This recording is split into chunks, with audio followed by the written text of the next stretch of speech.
7 տարվա մեջ դուք կործանեցիք ու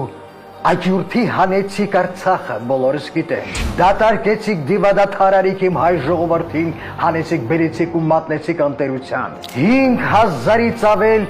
մեր արուս զավակներին, իմ գենը հայազգի գենը, իմ սերունդը փռեցիք կարմիր բլուրում, եռաբլուրում,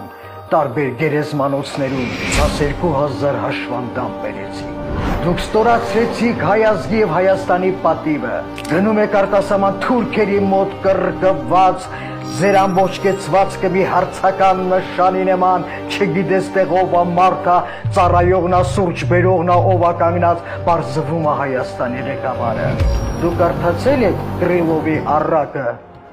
շնիկն ու փղիկը, 7 տոննանոց փղի մոտ 2 կիլոգրամանոց շունը համարձակվում է դեռ հաչում է, որ մի հատ կամած ոտի ծայրով տրեց, այդ շանը կվերացնի, բայց ինքը մինչև վերջ հաչած։ Դուրս է գալիս մի ղեկավար այդ շան չապել չկար։ Պատվազրկեցիք ու ցավով խոշտանգեք իմ ազգը, անցակ բոլոր կարմիր գծերը, հասակ սևի, հուսամ կհասկանաք, և պետք չի հիստերիայի մեջ են գնել, ոչ մի ծրագրեր էլ չի իրականանալու, որտև չկան այդպես ծրագրեր, քանզի մեզ դա պետք էլ չի, դուք շատ